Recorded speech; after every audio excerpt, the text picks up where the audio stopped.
أعوذ بالله من الشيطان الرجيم بسم الله الرحمن الرحيم وإلى وإلى عاد أخاهم هودا قال يا قوم اعبدوا الله ما لكم من إله غيره أفلا تتقون.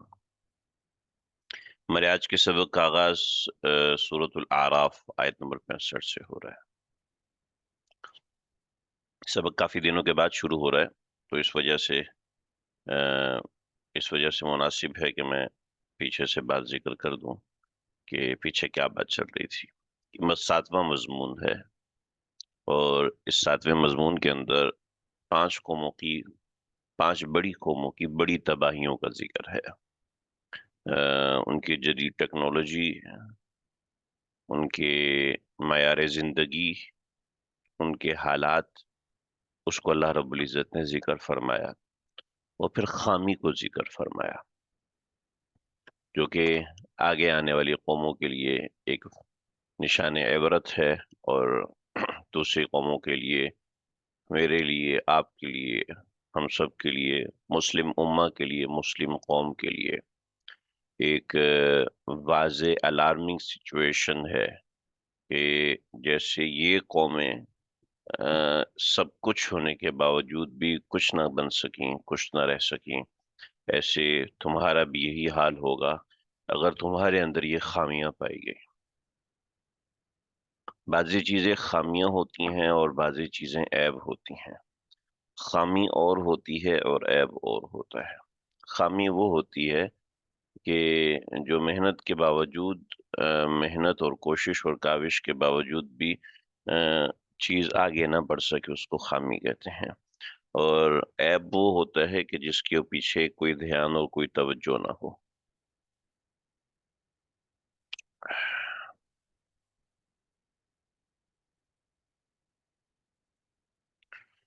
اللہ اکبر کبیرہ.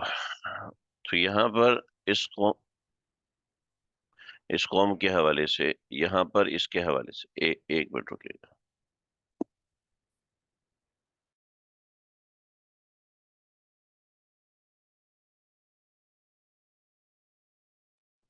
ہاں جی. تو وَإِلَىٰ عَادٍ أَخَاهُمْ هُودًا، پہلے قوم نوح کا ذکر آیا پیچھے تفصیل کے ساتھ. قوم نوح کا ذکر، یہ سب سے پہلی قوم تھی. ان کا اصل مسئلہ تھا انکار توحید. اب دوسری قوم ہے قوم عاد. اس کو قوم عاد اولا بھی کہتے ہیں اور قوم ہود بھی کہتے ہیں. ٹھیک ہے جی. قوم عاد اولا یعنی دو عاد گزری ہیں.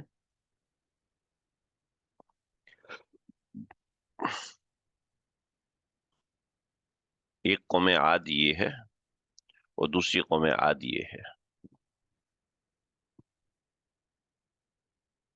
ایک قوم عاد ایک قوم عاد یہ ہے، اس جگہ پر آباد تھی، اور دوسری قوم عاد اس جگہ پر آباد تھی.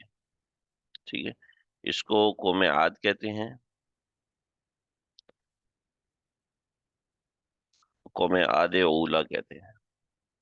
ان کو اللہ نے تباہ کیا تو یہ یہاں سے نکلے اور یہاں آ کر آباد ہوئے، اس جگہ پر آ کے آباد ہوئے. تو ان کے بڑے تھے سمود. تو یہ قوم عاد ثانی ہے. ٹھیک ہے. ان آیات کے اندر قوم عاد کا ذکر ہے جو یہاں سے شروع، اور اگلے رکوع کے اندر قوم سمود کا ذکر ہے جو اگلا رکوع ہے. تو یہ دونوں قومیں اصل میں تکبر کا شکار ہوئے، تکبر کا شکار ہوئے. یہ مکہ مکرمہ ہے. اب اس کو سمجھے، میں نے تھوڑا سا نا اس کو سمجھانے کے لیے، قوم عاد کہاں پر آباد تھی، میں نے اس کو تھوڑا سا سمجھانے کے لیے ایک اور سسٹم کیا ہے. یہ دیکھیں، امید ہے اسکرین پہ آپ کو نظر آ رہا ہوگا. یہ جو قوم ہے، یہ مکہ مکرمہ ہے. اس کو ہم تھوڑا سا زوم آؤٹ کریں گے تو دیکھیں. اب یہ ادھر منی ہے، یہ ادھر منی ہے یہاں پر، اور یہاں پر مکہ مکرمہ ہے. اس کو تھوڑا سا ہم زوم آؤٹ کرتے جائیں گے تو آپ کو یہ بالکل یہی میپ سمجھ میں آئے گا. مجھے چونکہ معاملہ یہ ہے، یہ دیکھیں، جیسے وہ میپ ہے اسی طریقے سے یہ میپ ہے. تو قوم عاد، قوم عاد اولا یہاں پر کسی اس علاقے میں آباد تھی. قوم عاد اولا اس علاقے میں آباد تھی. ٹھیک ہے. اور قوم سمود اس علاقے میں آباد تھی. ٹھیک ہے. تو یہ یہاں سے چلے ہیں اور یہاں تک پہنچے ہیں. اور اس کے بعد یہ آپ دیکھیں، یہ مکہ مکرمہ اس جگہ پر مکہ مکرمہ ہے، جس کو ہم نے اس جگہ پر جس کو ہم نے زوم آؤٹ کیا ہے. تو امید ہے بات سمجھ میں آ گئی ہوگی، اور کچھ لوکیشن بھی سمجھ میں آئی ہوگی کہ کیا ان کے معاملات ہوتے ہیں. تو یہ قوم عاد قوم عاد کا تھوڑا سا ایک میں نے لوکیشن ذکر کی. اب اس کا تعارف سمجھ لیجئے. میں نے تعارف تھوڑا بنیادی الفاظ میں لکھا ہوا ہے. قوم عربوں کی ابتدائی نسل ہے یہ قوم عاد. ٹھیک ہے جی. قوم عاد عربوں کی ابتدائی نسل ہے. حضرت عیسیٰ علیہ السلام سے 2000 سال پہلے یہ یمن کے علاقے حضر موت میں کے آس پاس آباد تھی. آپ میپ میں ان کو چیک کر سکتے ہیں. یہ لوگ اپنی جسمانی طاقت اور پتھروں کو تراشنے کے ہنر میں مشہور تھے. رفتہ رفتہ انہوں نے بت بنا کر ان کی پوجا کرنی شروع کر دی. اپنی طاقت کے گھمنڈ میں مبتلا ہو گئے. حضرت ہود علیہ السلام ان کے پاس پیغمبر بنا کر بھیجے گئے. انہوں نے اپنی قوم کو بڑی درد مندی سے سمجھانے کی کوشش کی. انہیں توحید کی تعلیم دے کر اللہ کا شکر گزار بننے کی تعلیم دی، مگر کچھ نیک طبع لوگوں کے سوا. یہ سارا تعارف میں نے لکھا ہوگا. اب آئیں اس کے ترجمے کی طرف. وَإِلَىٰ عَادٍ أَخَاهُمْ هُودًا. ٹھیک ہے. دیکھیں پیچھے سے ہم اس کو جوڑیں گے. وَلَقَدْ أَرْسَلْنَا ہم نے بھیجا. لقد أرسلنا. ٹھیک ہے. لقد ہم نے، ارسلنا ہم نے بھیجا. مجھے چند لوگوں نے کہا کہ ترجمہ تیز ہو جاتا ہے اور ترجمہ بہت سے الفاظ کا رہ جاتا ہے، تو میں تھوڑا سا ترجمے کے حوالے سے سمجھانے کی کوشش کروں گا بیسک چیزیں. بھی کسی نے کہا ہے کہ ان کو آواز نہیں آ رہی. میرے پاس تو مائک جو ہے وہ بالکل اوکے شو ہو رہا ہے کہ آواز بالکل اوکے لگ رہی ہے. اور یہ میسج ابھی آیا ہے، 1 منٹ ابھی آیا ہے. آپ بتائیں بھی سب کو ایسے ہی ہے کہ سمجھ میں نہیں آ رہی، سنائی نہیں دے رہا؟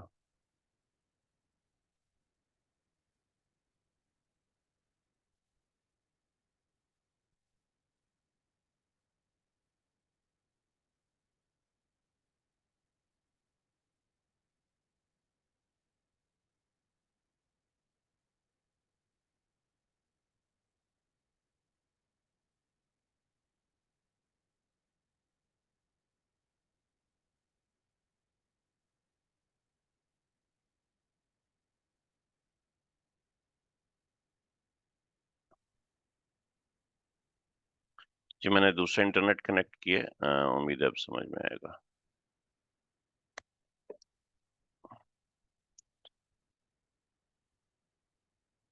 جی ٹھیک ہے.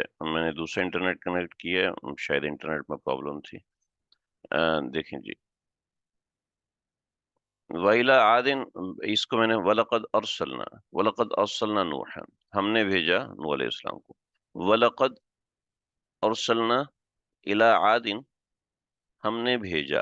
ارسلنا ارسلہ کا مطلب ہوتا ہے رسالہ. ارسلہ رسالے سے مراد رسالہ کہتے ہیں خط کو. خط عام طور پر بھیجنے کے لیے ہوتا ہے، تو اس لیے اس کو بھیجنے کے معنوں میں بھی استعمال کیا جاتا ہے. وَإِلَىٰ عَادٍ أَخَاهُمْ هُودًا ہم نے بھیجا. وَإِلَىٰ اور بھیجا ہم نے إِلَىٰ عَادٍ عاد کی طرف. تو ارسلنا بھیجنے کا ترجمہ ہم یہاں سے کر رہے ہیں. ٹھیک ہے. وَلَقَدْ أَرْسَلْنَا نُوحًا. ٹھیک ہے. ہم نے بھیجا نوح علیہ الصلوۃ والسلام کی طرف، اس کا ہم نے جوڑ بنایا ہے یہاں پر، ٹھیک ہے، واو کے ذریعے سے جوڑ بنتا ہے، ٹھیک ہے، کس طرح جوڑ بنتا ہے اب اس کو آپ چھوڑ دیں، و الا، اور بھیجا ہم نے الا عادن، عاد کی طرف، یعنی قوم عاد کی طرف، قوم عاد کی طرف، وَإِلَىٰ عَادٍ، قوم عاد کی طرف بھیجا اخاہم، اخا کہتے ہیں بھائی کو، اخاہم کہتے ہیں ان کو، ٹھیک ہے، تو اخاہم ان کے بھائی کو، ان کا بھائی کون ہے؟ ہودن، حضرت ہود علیہ الصلوۃ والسلام.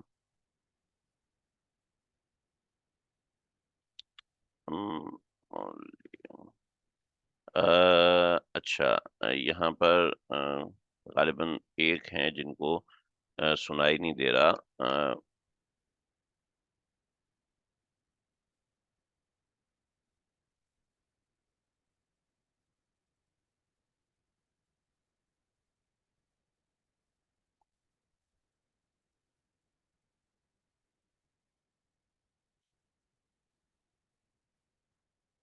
میرے خیال ان کو دوبارہ کنیکٹ کرنا چاہیے، میں نے لکھ کے بھیجے کیونکہ ان کو آواز نہیں آ رہی، تو ڈیفینیٹلی کوئی ہیئرنگ پرابلم ہے ان کے پاس.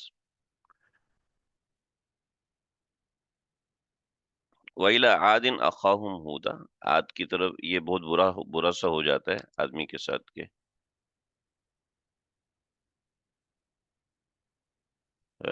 انسان کو پوری وقت نکال کے بیٹھا ہوتا ہے اور پھر اس کو آواز نہ آ رہی ہو، تو بہت برا ہو جاتا ہے. آن لائن کے اندر یہ بڑا پرابلم ہے، خاص طور پہ پاکستان کے اندر ہمارے ہاں اس نوعیت کے مسائل ہو جاتے ہیں.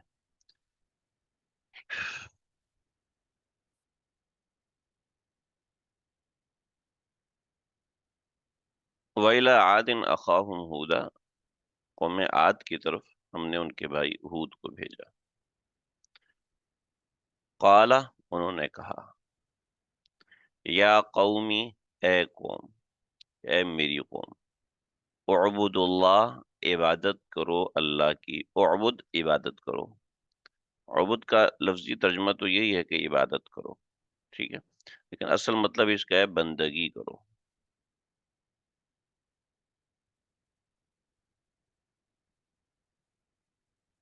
بندگی کرو، اعبد اللہ، بندگی کرو، عبادت کرو، بندگی کرو، دونوں ترجمے اس کے صحیح ہیں. اعبد اللہ، عبادت کرو، بندگی کرو، ٹھیک ہے. تو ہم ترجمہ یہاں پر دونوں کے کر سکتے ہیں، دونوں میں کوئی مذائقہ نہیں ہے. اعبد اللہ، بندگی کرو اللہ کی. میں عام طور پہ اعبد اللہ کا ترجمہ بندگی کرو سے کرتا ہوں. وجہ اس کی یہ ہوتی ہے کہ اس میں عبادت بھی آ جاتی ہے اور شرک سے اجتناب بھی آ جاتا ہے، ٹھیک. اور عبادت کے اندر بھی وہی سب معنی آ جاتا ہے، لیکن عام طور پہ جو عبادت کا معنی ہے وہ ہم نماز پڑھنے کو ہم لوگ کر رہے ہوتے ہیں، کہ اللہ کی عبادت کرو مطلب نماز پڑھو. تو عرف میں عام طور پہ عبادت کا ترجمہ نماز سے ہو رہا ہوتا ہے، جو کہ میرے خیال میں کافی نہیں ہے. بندگی اصل ترجمہ ہے. اچھا، بندگی کا لفظ جو ہے وہ چونکہ عام نہیں ہے، بندگی کے اندر آ جاتا ہے انسان شرک سے بچے، شرک سے اجتناب کرے، اور دیگر تمام چیزوں. عبد اللہ ما لکم، دیکھیں عبادت جس کی جاتی ہے نا، وہ کون ہوتا ہے؟ وہ الہ ہوتا ہے، اسی کی عبادت کی جاتی ہے. لہذا اللہ ہی الہ ہے. ما لکم من، ما لکم نہیں ہے، ما کا ترجمہ یہاں پر ہے نہیں. ما لکم نہیں ہے، لکم تمہارے لیے، من الہ غیرو، من الہ کوئی الہوں میں سے کوئی الہ، غیرہ اللہ کے علاوہ، ٹھیک ہے، غیرہ اللہ کے علاوہ، ہو ایک ضمیر ہے، آ، اس کے علاوہ یعنی اللہ کے علاوہ. تو ما لکم من الہ غیرہ، اللہ کے علاوہ کوئی کوئی الہ نہیں ہے، کوئی معبود نہیں ہے تمہارے لیے. وَإِلَىٰ عَادٍ أَخَاهُمْ هُودًا، عاد کی طرف ہم نے ان کے بھائی ہود کو بھیجا. قَالَ يَا قَوْمِ، انہوں نے کہا کہ اے میری قوم، اعبدوا اللہ، بندگی کرو اللہ کی، مَا لَكُم مِّن إِلَٰهٍ غَيْرُهُ، کہ تمہارے لیے اللہ کے علاوہ کوئی الہ نہیں. أَفَلَا تَتَّقُونَ، افلا تتقون، کیا تم ڈرتے نہیں ہو؟ افلا تتقون، کیا تم پھر بھی اللہ سے نہیں ڈرو گے؟ ہاں؟ افلا، افلا، آ کیا، فلا تم لوگ نہیں، تتقون ڈرو گے، کیا تم پھر بھی نہیں ڈرو گے، یعنی تم پھر بھی اللہ سے نہیں ڈرو گے؟ تو یہ لفظی ترجمہ تو میں نے ساتھ کر دیا، لیکن مفہومی ترجمہ آپ کو بیٹھ کے بنانا پڑے گا، آپ کو بیٹھ کے خود اپنے الفاظ میں سمجھنا پڑے گا۔ جب تک آپ اس طرح لفظی ترجمہ خود سے نہیں بنائیں گے، بنے گا نہیں، ٹھیک ہے؟ آپ کہیں گے یہ تو بہت زیادہ جی مشکل ہے جی، ہمیں سمجھ میں نہیں آ رہا، کیونکہ آپ لفظی ترجمہ کر کے اس کے ساتھ کچھ دیر بیٹھ کر سوچیں سمجھیں، پھر آپ کو سمجھ میں آئے گا۔ دیکھیں، ایک بڑی اہم چیز ہے ان آیات کے اندر، تدبر۔ آپ تدبر نہیں کریں گے نا، آپ کو قرآن کا مزہ نہیں آئے گا، آپ سمجھنے کی کوشش نہیں کریں گے۔ آپ جب تدبر کریں گے، آپ کو اس قرآن میں اللہ اتنے زیادہ چیزیں کھول کے دے گا، اتنی زیادہ چیزیں کھول کے دے گا کہ آپ حیران رہ جائیں گے کہ بھئی اتنی بڑی بڑی چیزیں قرآن میں تھیں، مجھے تو اندازے ہی نہیں، مجھے تو پتہ ہی نہیں ہے کہ کتنی بڑی بڑی چیزیں تھیں۔ دیکھیں، قرآن مجید کا طرز، انبیاء کا طرز کیا ہے؟ عبد اللہ، اللہ کی بندگی کے لیے کی طرف لے کر آتے ہیں اور غیر سے چھڑواتے ہیں، یہ انبیاء کا طرز ہے۔ یہی حضرت نوح علیہ الصلوۃ والسلام کا طرز تھا، اور یہی حضرت ہود علیہ الصلوۃ والسلام کا طرز ہے، ٹھیک ہے؟ یہ دیکھیے، قوم کو اللہ کی طرف لے کر آنا۔ وَلَقَدْ أَرْسَلْنَا نُوحًا إِلَىٰ قَوْمِهِ فَقَالَ يَا قَوْمِ اعْبُدُوا اللَّهَ مَا لَكُم مِّنْ إِلَٰهٍ غَيْرُهُ، ٹھیک ہے؟ اعبدوا اللہ، اللہ کی بندگی، مَا لَكُم مِّنْ إِلَٰهٍ غَيْرُهُ، اللہ کے غیر سے چھڑوانا، انی خاف علیکم عذاب یوم عظیم، آخرت سے ڈرانا۔ یہ تین کام انبیاء کرتے ہیں، ٹھیک ہے جی؟ یہ تین کام حضرت نوح علیہ السلام نے کیے، یہ تین کام وَإِلَىٰ عَادٍ أَخَاهُمْ هُودًا اعبدوا اللہ، اللہ سے ڈرایا، مَا لَكُم مِّنْ إِلَٰهٍ غَيْرُهُ، غیر سے کاٹا، افلا تتقون، اللہ سے ڈرایا۔ اللہ کی عبادت کی طرف لے کر آؤ، اللہ کے علاوہ سے ہٹاؤ، اور اللہ سے ڈراؤ۔ یہ تین کام تمام انبیاء نے کیے ہیں۔ کیا خیال ہے؟ ہمیں ان کی باتیں ماننی چاہیے؟ اللہ سے جوڑنا تمام انبیاء کا یہ کام، تمام انبیاء کا یہ مشن ہے، اللہ سے کاٹنے والی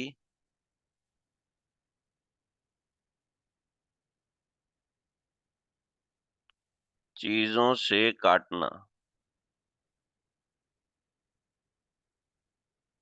ٹھیک ہے جی؟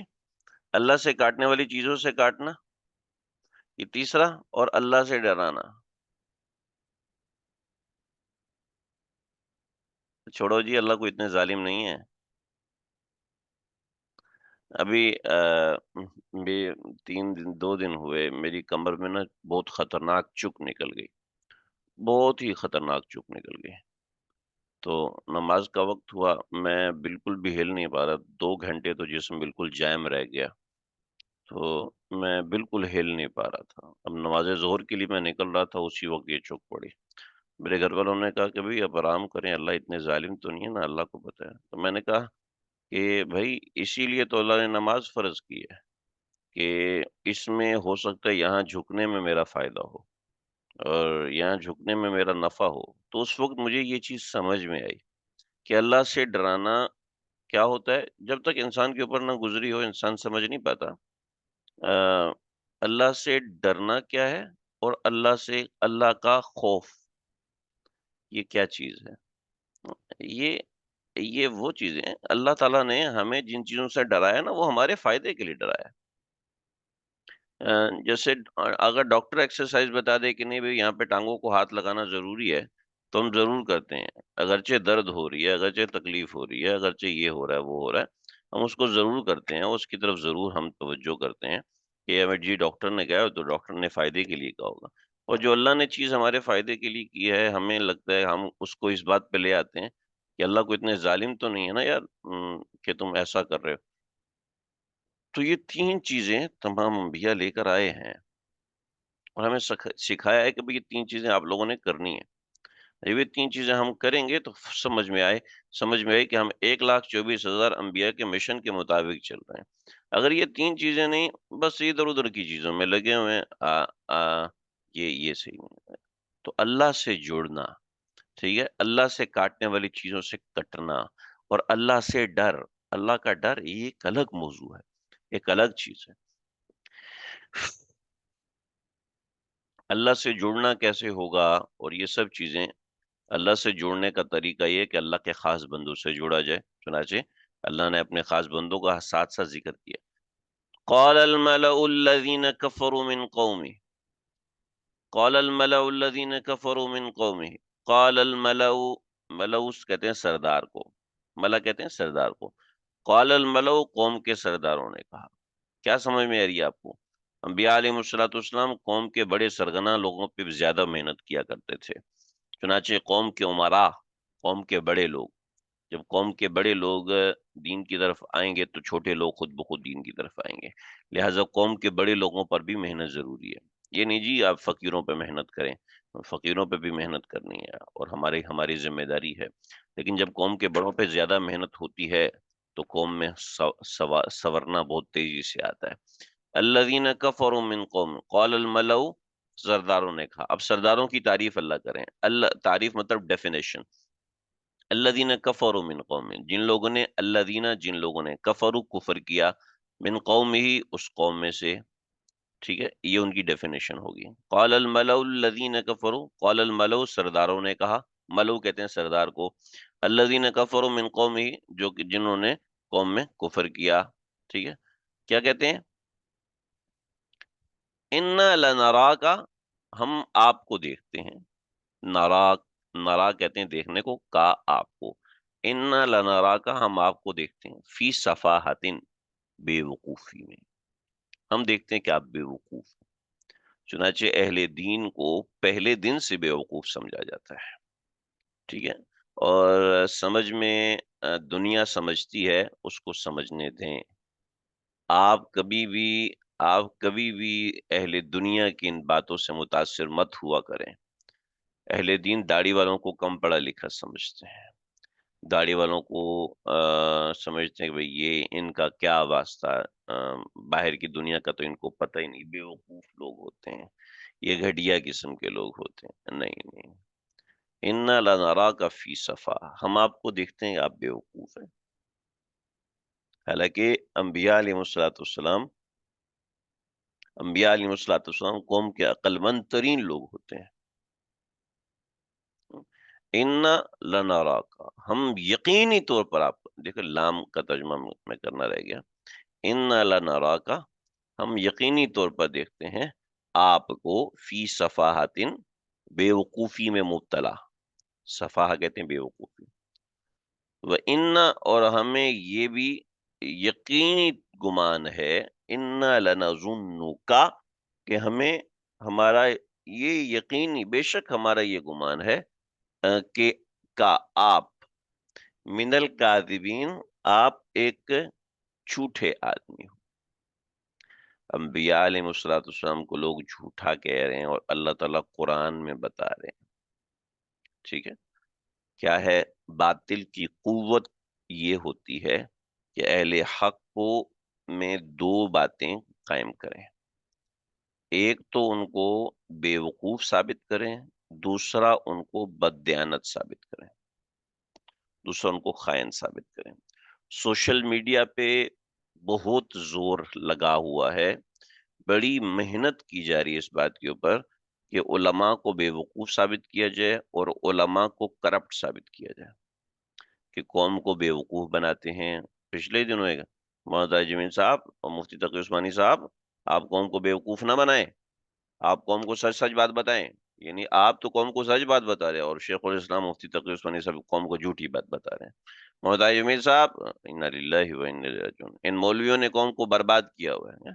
صفاحہ، سوشل میڈیا پہ ٹرینڈ ہے بھائی، ٹرینڈ، ٹھیک ہے، صفاحہ، علماء کے بارے میں طرح طرح کی باتیں، کہ یہ میں کوئی سیاسی چیز کی طرف نہیں جا رہا بھائی، دو قسم کی باتیں لے کر آتے ہیں کہ علماء کو نمبر ایک تو بیوقوف، کم پڑھا لکھا، ٹھیک ہے۔ انگریز نے کیا کیا تھا آتے ہی برصغیر میں، برصغیر میں آتے ہی سب سے پہلے انہوں نے کیا کیا تھا، چلیں آپ کو بتاؤں۔ انہوں نے سب سے پہلے پاکستان ہندوستان کے اندر انہوں نے دیکھا کہ ہندوستان میں ہے قرآن سسٹم ہے، قرآن سسٹم ہے، اور ایسے تھا قرآن سسٹم کہ ناظرہ اور تفسیر، بنیادی تعلیم یہ دو تھی، ان دو کے بغیر کوئی بنیادی تعلیم نہیں تھی۔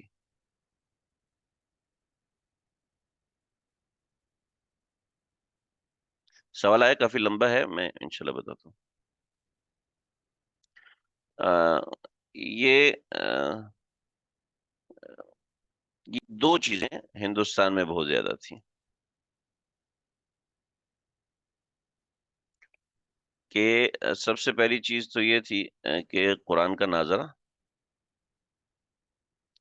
اور دوسرا تفسیر، یہ دو ہندوستان کا بنیادی نصاب تھا، ٹھیک ہے۔ بادشاہ اورنگزیب عالمگیر نے اس کو وہ کیا تھا، اور جیسے ہمارے ہاں بنیادی نصاب پڑھا لکھا اس کو کہتے ہیں جس نے میٹرک کیا ہو، پاکستان میں میٹرک کیا ہوا سب سے پڑھا لکھا ہے، ٹھیک ہے۔ آج ہندوستان میں تھا کہ ناظرہ قرآن اس کو آتا ہو، تفسیر اس کو آتی ہو، تفسیر کے اندر تفسیر مدارک تھی، تفسیر نصفی کہتے ہیں جسے، ٹھیک ہے۔ اور اور پھر اسی کے اندر لوگ آگے بڑھتے تھے، اسپیشلائزیشن کرتے تھے، اور وہ سب چیزیں ہوتی تھیں، اور اسی کے اندر لوگ آگے بڑھتے تھے، جیسے میٹرک کرتے ہیں اور میٹرک کے بعد دوسری چیزیں آگے بڑھتی ہیں۔ انا للہ و انا الیہ راجعون۔ آپ لوگ ایک منٹ صبر کریں جی۔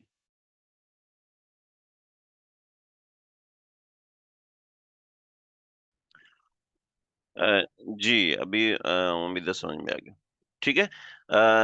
تو میں بتا رہا تھا یہاں پر پہلے ہندوستان میں بنیادی نصاب ناظرہ اور تفسیر تھا۔ جو بندہ ناظرہ اور تفسیر پڑھ لیتا تھا وہ سمجھ لیں کہ وہ پڑھا لکھا خواندہ شمار ہوتا تھا، اور جو یہ نہیں پڑھتا تھا وہ نا خواندہ شمار ہوتا تھا، ٹھیک ہے۔ اور ناظرہ کے اندر عام طور پہ 10 پارے 15 پارے حفظ کا معاملہ تھا کہ یہ ہو جاتا، تو تفسیر نصفی یہ کافی تفصیلی تفسیر ہے، اور پڑھنے کے قابل تفسیر ہے، بہت ہی زبردست ہے۔ ہم اپنے ترجمہ قرآن میں اس کا سہارا لیتے ہیں، نصفی کا سہارا میں مستقل لیتا ہوں، یعنی اس کا مطالعہ میں لازمی رکھتا ہوں ساتھ، اور بہت سے عنوانات تفسیر نصفی کے لگے ہوتے ہیں۔ تو تفسیر نصفی یہ نصاب میں شامل تھی، اور اسی کی لکھائی ہوتی تھی، اور اسی کے ذریعے سے طلبہ کو لکھنا آتا تھا، اور بہت سے معاملات ہوتے تھے، یعنی حفظ حدیث اور وہ ساری چیزیں اس میں ہوتی تھیں، اور یہ پورا نصاب تھا، پورے 3 سال کا نصاب تھا، اور 3 سال میں بچہ خواندہ ہو کے جب مدرسے سے نکلتا تھا تو اس کو پڑھا لکھا شمار کیا جاتا تھا۔ تو انگریز نے آتے ہی سب سے پہلا جو کام کیا وہ میٹرک سسٹم ڈالا، کہ پڑھا لکھا وہ ہوگا جس نے میٹرک کیا ہوگا، جس نے میٹرک نہیں کیا ہوگا وہ پڑھا لکھا نہیں ہوگا۔ چنانچہ جو لوگ باہر سے پڑھے ہوئے تھے، ٹھیک ہے، وہ لوگ آگے آئے اور انہوں نے کام کیا، الحمدللہ انہوں نے کام کیا، چونکہ یہ لوگ اس نصاب کو بھی پڑھ چکے تھے، یہ لوگ اس نصاب کو بھی پڑھ چکے تھے۔ قائد اعظم محمد علی جناح، ٹھیک ہے، تو کیا وہ لوگ یہ نصاب پڑھے ہوئے تھے، ٹھیک ہے۔ سو ہندوستان کا بنیادی نصاب تھا، بنیادی نصاب، ظاہری بات ہے اس بنیادی نصاب کے اندر اس نوعیت کی چیزیں شامل تھیں، اور ظاہری بات ہے جب یہ حضرات پیدا ہوئے اس وقت تک انگریز کا تسلط ہو چکا تھا، میٹرک سسٹم لگ چکا تھا، لیکن اس نصاب کے اندر بھی بہت سی چیزیں تھیں۔ تو اب اس نصاب کے پڑھنے والوں کو انگریز کا سب سے پہلا حملہ تھا، یہ لوگ جاہل ہیں، یہ پڑھنے والے بے وقوف ہوتے ہیں، یہ پڑھنے والے ناخواندہ ہوتے ہیں، چنانچہ بڑی مشکل سے عالمیہ کی سند کو MA کے برابر کیا گیا پاکستان میں. تو یہ سب چیزیں ہیں. بہرحال میں اس کی طرف اور تفصیل سے نہیں جاؤں گا، اتنی بات کافی ہے. تو یہ دیکھیں، سب سے پہلے صفاحہ، سب سے پہلے صفاحہ کہ قوم کو کہ جو دیندار طبقہ ہے اس کو بیوقوف مشہور کرو، ٹھیک ہے. اور یہ سب سے پہلا وار ہوتا ہے. اور دوسرا، ان کو کرپٹ ثابت کرو. انا لنظنک من الکاذبین، یہ کفار کی سب سے پہلے کوشش ہوتی ہے، اور وہ اسی کے اوپر کام کرتے ہیں. پچھلی آیات میں تھا انا لنراک فی ضلال مبین، کھلی گمراہی، ٹھیک ہے. کھلی گمراہی کی تفصیل یہاں پر ہوگی. قال یا قوم لیس بی سفاہہ، حضرت ہود علیہ الصلوۃ والسلام نے قال یا قومی، کہا اے میری قوم، لیس بی صفا، میں لیس بی نہیں ہے، بی میرے ساتھ، صفاحتن بے وقوفی، یعنی میں بے وقوفی میں مبتلا نہیں ہوں. ولاکنی، میں تمہارے ٹرینڈ سے ہٹ کر، میں تمہارے طریقہ زندگی سے ہٹ کر، تمہارے معمولات سے ہٹ کے جو بات کر رہا ہوں یہ بے وقوفی نہیں ہے.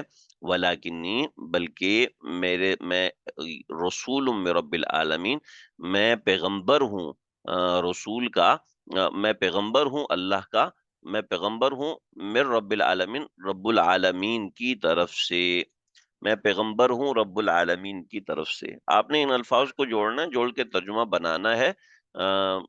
جہاں غلطی ہو میرا ترجمہ آپ سمجھ لیجئے گا، سن لیجئے گا. دیکھیں جی، یہ میں نے تھوڑی سی وضاحت کے لیے یہاں پہ ڈائیگرامز لگائی ہیں.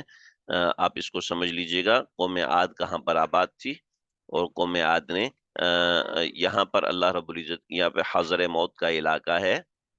آپ گوگل میپ کو زوم ان کریں گے تو آپ کو سمجھ میں آ جائے گا، ٹھیک ہے. اور یہاں پر کافی تفصیل، اور پھر یہاں پر جو چیزیں ملی ہیں وہ اس طرح کی چیزیں ملی ہیں کہ ان کی دیکھیں کھوپڑی انسان سے بڑی ہے. اور یہ ڈھانچہ جو ہے، یہ لوگ کھڑے ہوئے ہیں،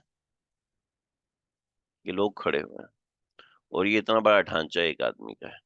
یعنی اللہ رب العزت نے ان کو قد و قامت کتنا ادا کیا تھا، اور انہوں نے اسی قد و قامت کو اپنے تکبر میں استعمال کیا. میں پیغمبر ہوں رسول کی اللہ کی طرف سے. اب پیغمبر کی خصوصیت کیا ہے؟ ابلغکم رسالات ربی. ابلغو، ابلغو، یہ بلغا سے نکلا ہے ابلغو، ٹھیک ہے. ابلغو کا مطلب ہے میں پہنچاتا ہوں، ٹھیک ہے. رسالات، رسالہ کہتے ہیں خط کو نا، رسالے کو کہتے ہیں، رسالہ عربی میں خط کو کہتے ہیں. رسالات ربی، اللہ تعالیٰ کے پیغامات، من ربی، اپنے پروردگار کے پیغام. رسالاتی ابلغو، پہنچاتا ہوں، تم کو، رسالات ربی، اپنے پروردگار کے پیغامات. اور یہ تو پیغام کا معنی، ٹھیک ہے. وَأَنَا لَكُمْ، اور میں ہوں تمہارے لیے، ناصحٌ، خیر خواہ، امین، امانت دار. میں تمہارا خیر خواہ بھی ہوں، اور میں امانت دار بھی ہوں. میں نے یہ پیغام پہنچانے کے اندر یعنی واضح بات کر دی کہ جس کو تم بیوقوفی کہہ رہے ہو، اصل میں بیوقوفی نہیں، وہ خیر خواہی. ایک مرتبہ میری نا میرے ایک جاننے والے نے کسی انگریز سے بات کروائی. وہ ہماری رسائی تو اتنی نہیں ہوتی نا، جو جاننے والے لوگ ہوتے ہیں ظاہر بات ہے ان کی رسائی ہوتی ہے، وہ لوگ محنت کرتے ہیں. میرے ایک جاننے والے وسیم بھائی تھے امریکہ کے اندر، وہ مجھ سے رابطے میں تھے، بیت بھی تھے، اور ماشاءاللہ کبھی کبھار رابطہ ہوتا ہے. تو انہوں نے وہاں پر محنت کی، اور یہاں پر ملنے آئے، چلہ بھی لگایا تھا خانقاہ میں ہماری. تو ملنے بھی آئے اور کافی محنت کی. تو انہوں نے وہاں پر کوئی 50-60 لوگوں کو مسلمان کیا. ایک ان کے ساتھی تھے، سیکورٹی گارڈ تھے، ان کا نام تھا بلال. انہوں نے مجھ سے رابطہ کیا، مجھ سے پڑھتے بھی رہے تھوڑے عرصے. تو اتنی اچھی انگریزی تو مجھے نہیں آتی، لیکن تھوڑی بہت سلام دعا تو کر لیتا ہوں. تو میں نے بات چیت کی، تو مجھے کہنے لگے بھائی آپ لوگ ہمیں کیوں سمجھاتے ہیں؟ ہم آپ کی خیر خواہ. دنیا کے اندر ہر بندہ کسی نہ کسی غرض سے ملتا ہے. آپ لوگوں کی کیا غرض ہے؟ تو وہ آدھا پونا گھنٹہ میری اس سے بات ہوئی ہے، تو میرے پاس اس وقت بھی ہوتا تھا، بات بھی کرتا تھا. تو کہنے لگا مجھے سمجھ میں نہیں آتا آپ لوگ اتنے فارغ بیٹھے ہیں کیا؟ آپ لوگوں کے پاس ٹائم ہی اتنا ٹائم ہوتا ہے کیا؟ ناصحن ناصحن ناصحن، خیر خواہی. دنیا میں خیر خواہی ختم ہوتی جا رہی ہے. ٹھیک ہے. اور جو چیز ختم ہوتی ہے نا، اس کی ویلیو بڑھ جاتی ہے. ٹھیک ہے. میں یہ چاہتا ہوں میں اور آپ خیر خواہ بنے. دوسروں کے خیر خواہ لوگ بہت کم رہ گئے. بہت کم رہ گئے. ہر کوئی اپنی غرض کا رہ گیا. بس اپنی غرض ہے تو ٹھیک ہے، ورنہ دیندار لوگ بھی بس غرض کے پیچھے ہی چلنے والے رہ گئے. غرض ہماری خیر خواہی ہو. ہماری غرض صرف خیر خواہی ہو. یہ اپنی زندگی کا مشن بنائیے. ٹھیک ہے. ایک اچھا انسان میں یہ دو خصوصیتیں لازمی ہوتی ہیں کہ وہ خیر خواہ ہوتا ہے اور امانت دار ہوتا ہے. اس میں خیر خواہی کوٹ کوٹ کے بھری ہوتی ہے. اور انبیاء میں یہی صفت ہے. الدین والنصیحہ، دین خیر خواہی ہے. تو مومن جب خیر خواہی اس کے قلب میں لوگوں سے پیدا ہونا شروع ہوتی ہے، تو سمجھے کہ وہ انبیاء کی صفت سے متصف ہو گیا. یعنی انبیاء کی کوالٹیز اس کے اندر آ رہی ہیں. ان انا لکم ناصح امین. دیکھیں، انبیاء کا یہ کام ہمارے اندر آ جانا چاہیے کہ ہمیں دوسرے کا خیر خواہ، چاہے وہ ساس ہے، چاہے وہ بہو ہے، چاہے وہ سسر ہے، چاہے وہ داماد ہے، چاہے وہ بیٹا ہے، چاہے وہ بیٹی ہے. خیر خواہی، خیر خواہی تمام انسانیت کی خیر خواہی، تمام لوگوں کی خیر خواہی. وہ خیر خواہی ہوگی. خیر خواہی کی علامت کیا ہوتی ہیں میں تھوڑا سا بتا دوں. یہ سبق بھلے سے طویل ہو رہا ہے، لیکن میں چاہتا ہوں یہ چیزیں ہمارے اندر پیدا ہوں. خیر خواہ کی علامت سب سے پہلے یہ ہوتی ہے کہ دوسروں کے لیے قلب میں محبت. دیکھیں، یہ وہ چیز ہے جو آپ کو خود اپنے اندر محسوس ہونی چاہیے. اگر کسی کو دیکھ کر ہی غصہ آنا شروع ہو جائے، ہے بھئی یہ تو دین کے خلاف کام کر رہے ہیں، ان کو شرم نہیں آتی. نہیں، قلب میں محبت پیدا ہو، قلب میں خیر خواہی پیدا ہو. قلب میں محبت پیدا ہو، یہ خیر خواہی کی پہلی علامت ہے. ٹھیک ہے. دوسرا، تنہائیوں میں دعا.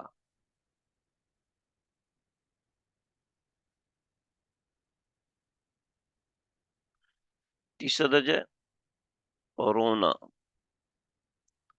گڑ گڑانا. ٹھیک ہے. اور چوتھا، ان کے لیے کچھ کرنا. ٹھیک ہے. یہ تین چار درجات ہیں خیر خواہی کے جو مجھے سمجھ میں ہے، میں نے کہیں پڑھا نہیں. شاید میری آواز بریک ہو رہی ہے. تو یہ ہو، امید ہے کہ بڑا کام ہوگا. ٹھیک ہے. دوسروں کے لیے قلب میں محبت یہی پیدا نہیں ہوتی. دوسرے کو دیکھتے ہی ایک تھوڑا غصے والا جذبہ پیدا ہونا شروع ہو جائے. دیکھ کر دوسرے کو کراہت آئے، بھلے سے اس کے لباس کی وجہ سے ہو، شکل کی وجہ سے ہو، بات کے انداز کی وجہ سے ہو، طریقہ کار کی وجہ سے ہو. سمجھ لے خیر خواہی نہیں ہے. یہ قرآن کس کے لیے ہے؟ ہمارے لیے ہے نا. تو انا لکم ناصحun، محبت کا جذبہ، محبت کا جذبہ پیدا ہو. ٹھیک ہے. تنہائیوں میں ان کے لیے دعا. ہمارے قاری عبد الرحیم صاحب بہت بڑے قاری گزرے ہیں. ان کو کہتے ہیں پانی پتی. پانی پتی لہجہ انہوں نے بنایا تھا، اور بڑا خوبصورت لہجہ ہوتا ہے. خیر عبد الرحیم صاحب بچوں کی پٹائی کرتے تھے بہت زیادہ. تو کسی نے کہا حضرت آپ بچوں کی پٹائی کیوں کرتے ہیں؟ تو فرمانے لگے کہ بھی میں ایک ڈنڈا مارتا ہوں نا، ایک ڈنڈا مارتا ہوں تو اس کے لیے 10 منٹ دعا کرتا ہوں. ٹھیک ہے. اور واقعتاً ان کی دعاؤں کا اثر تھا. بہت سی چیزیں تھیں. خیر وہ واقعات بہت سارے ہیں، میں کہاں کہاں جاؤں گا. تو انا لکم ناصح امین. انبیاء کی یہ صفت تھی کہ وہ ناصح تھے. ٹھیک ہے. خیر خواہ تھے. اور امین دوسری بات یہ ہے کہ اپنی غرض سے نہیں تھے بلکہ امانت داری سے تھے. اور پھر آگے مد مقابل اور جو خلاف لوگ ہیں ان کی باتوں کا جواب بھی آنا چاہیے آپ کو. ٹھیک ہے، یہ آپ کے اندر خصوصیت ہونی چاہیے. یہ بلیک شیڈ آیا ہوا ہے آگے، میں اس کو ہٹا، آپ کے سامنے نہیں آتا ہوں لیکن یہ جو استعمال کر رہے ہیں. اب عجب تم، کیا تمہیں اس بات پہ اب کیا عجب تم، تمہیں حیرت ہے، ان اس بات کے اوپر. ان کا لفظی ترجمہ ہوتا ہے کہ جاءکم آیا تمہارے پاس، ذکر من ربکم، ذکر نصیحت، من ربی تم من ربکم تمہارے پروردگار کی طرف سے، علا علا اس شخص پر، رجل منکم جو آدمی تم میں سے ہے، لینذرکم تاکہ تم کو ڈرائے. ٹھیک ہے. اوا عجب تم، کیا تم اس بات پہ حیرت زدہ ہو، اوا عجب تم، کیا تمہیں اس بات پہ حیرت ہے، ان جاءکم کہ تمہارے پاس آئی، ذکر نصیحت، من ربکم تمہارے پروردگار کی طرف سے، علا اس شخص پر نصیحت آئی. یعنی ذکر کا ترجمہ یا نصیحت ہے، دوسرا ترجمہ وحی کے ہے. ٹھیک ہے. وہی آئی میں ربکم تمہارے پروردگار کی طرف سے، علی رجل اس شخص کی طرف، منکم جو تم میں سے، لینذرکم تاکہ تم کو ڈرائے. کیا تمہیں اس بات پہ حیرت ہے کہ تمہارے اندر ہی کوئی بندہ ہے جس کے اوپر تمہارے پروردگار کی طرف سے وہی نازل ہوئی. وذکروا، ارے یہ بات بھی تو یاد کرو، اذ جعلکم جب اللہ نے بنایا تم کو، خلفاء خلیفہ، من بعد قوم نوح قوم نوح کے بعد. ٹھیک ہے. تو جیسے قوم نوح میں معاملات تھے، اس کے بعد اللہ نے تم کو بنایا. ٹھیک ہے. تو اللہ نے جب تم کو بنایا ہے تو یہ بھی تو حیرت کی بات ہے نا. تم بھی تو انسان ہو نا، وہ بھی انسان تھے. تو جیسے انسان کے بعد دوسرے انسان کو اس کا خلیفہ بنایا، تو ایسے پیغمبر کے بعد دوسرے پیغمبر کو اللہ پیغمبر نہیں بنا سکتے؟ بنا سکتے ہیں. وزادکم فی الخلق، تمہارے ساتھ کیا کیا، وزادکم فی الخلق تمہاری تخلیق کے اندر اضافہ کیا.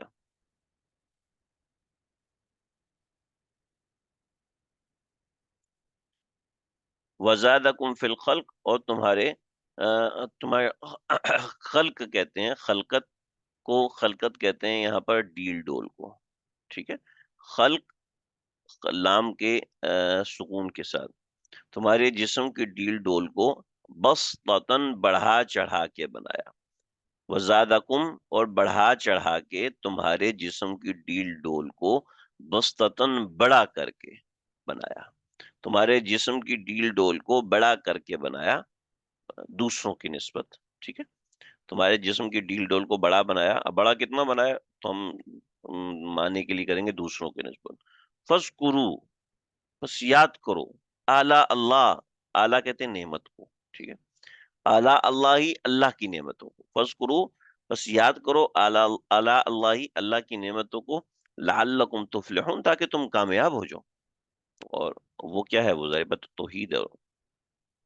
اب قوم نے کیا جواب دیا، قالو تو کہنے لگے، اجئتنا کیا، جئتا تو لے کر آیا ہے، نہ ہمارے پاس. قالو اجئتنا کیا تو ہمارے پاس لے کر آیا ہے، لنعبدا کہ ہم بندگی کریں، اللہ اللہ کی، وحدہ اکیلے کی، ونذرا اور چھوڑ دیں، ما کان یعبد آباؤنا جس کو ہمارے آبا و اجداد پوجتے تھے، ہم اس کو چھوڑ دیں. نہیں، ایسا نہیں ہو سکتا. جب ایسا نہیں ہو سکتا تو تم ہمیں جس چیز سے ڈراتے ہو نا، تو فاتنا لے آؤ، بما تعیدنا جس کا تم ہم سے وعدہ کرتے ہو، ان کنت من الصادقین اگر تو سچا ہے. قال، یہ ایک زمانہ گزرا اس کو. قال تو کہا، قد وقع علیکم من ربکم رجس وغضب، قد وقع واقع ہو گیا، قد وقع طے ہو چکا، قد وقع واقع ہو گیا، قد وقع بس طے ہو گیا، علیکم تمہارے اوپر، من ربکم تمہارے پروردگار کی طرف سے، رجسن و غضب عذاب اور قہر کا آنا. رجسن قہر، عذاب، رجسن عذاب، اور قہر غضب قہر. ٹھیک ہے. رجسن عذاب، یہ دونوں ایک ہی معنی ہے. دونوں کا معنی ایک ہی ہے، غضب اور عذاب کا معنی ایک ہی ہے، ٹھیک ہے، رجسن و غضب، ٹھیک ہے، رجسن کا ترجمہ ہم کریں عذاب سے، ٹھیک ہے، و غضب اور قہر، قہر اور غضب ایک ہی ہے، بس یہاں پہ غصے کا اظہار ہے کہ دو مرتبے اس بات کا ذکر ہے۔ اتجادلوننی فی اسماء سمیتموها، اصل میں قوم عاد نے مختلف قسم کے بت بنائے ہوئے تھے۔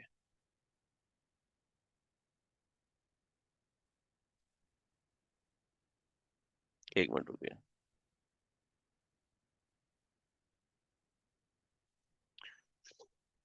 قوم عاد نے مختلف قسم کے بت بنائے ہوئے تھے، ایک منٹ۔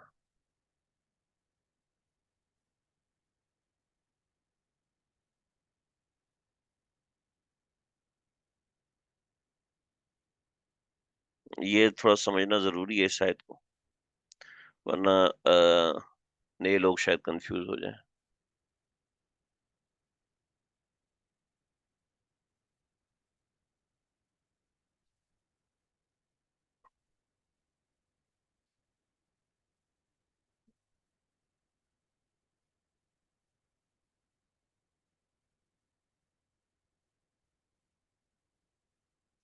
قوم عاد نے مختلف قسم کے بت بنائے ہوئے تھے، جیسے قوم نوح نے بت بنائے ہوئے تھے، ٹھیک ہے۔ اب کیا ہوا، یہ بت ہیں کچھ، میں مثال کے طور پہ بنا رہا ہوں۔ اس بت کا نام ایک ہے، اس بت کا نام دو ہے، اس بت کا نام تین ہے، اس بت کا نام چار ہے۔ تو یہ انہوں نے بت کا نام، یہ مختلف بتوں کی کیٹیگریز رکھی ہوئی تھی، اور ان بتوں کے نام رکھے ہوئے تھے۔ کھانے کا بت ہے، تجارت کا بت ہے، ٹھیک ہے، اور اسی طریقے سے اولاد پیدا ہونے کا بت ہے، نکاح پیدا ہونے کا، ٹھیک ہے، زندگی کا بت ہے، موت کا بت ہے، وغیرہ وغیرہ، ٹھیک ہے۔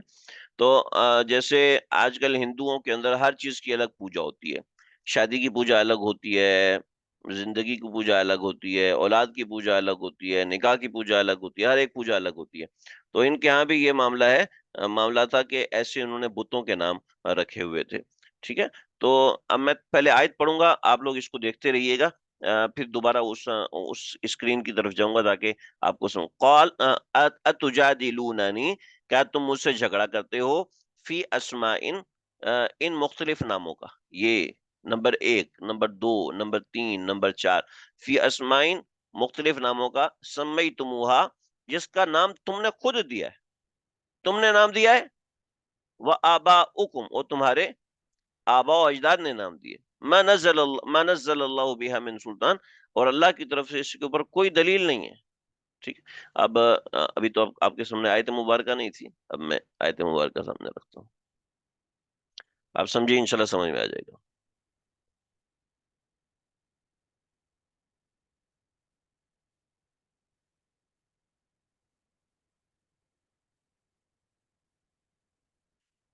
اتجادلوننی، کیا تم مجھ سے جھگڑا کرتے ہو، فی اسماء ان مختلف ناموں میں، سمیتموہا، سمیتموہا نام رکھا ہے ان کا، انتم تم لوگوں نے، و آباؤکم اور تمہارے آبا و اجداد نے، ما نزل اللہ بہا من سلطان، اللہ نے اس کے اوپر کوئی دلیل نہیں اتاری، یعنی اللہ نے نام نہیں رکھا، ما نزل اللہ، ما نہیں، نزل اللہ، اللہ نے اتارا، بہا اس کے حوالے سے، من سلطان کوئی دلیل، فانتظروا بس تم انتظار کرو، انی معکم من المنتظرین، میں بھی تمہارے ساتھ انتظار کرنے والوں میں سے ہوں۔ فانجیناہ، ہم نے حضرت ہود کو بچایا، والذین معہ جو ان کے ساتھ تھے ان کو بچایا، برحمت منا اپنی رحمت سے، وقطعنا اور ہم نے کاٹ دیا، دابر الذین کذبوا بآیاتنا ان لوگوں کی جڑ کو، یعنی ہم نے ان کی نسل ختم کر دی جنہوں نے ہماری آیات کو جھٹلایا، ما کانوا مؤمنین وما کانوا مؤمنین اور وہ ایمان والے نہیں تھے۔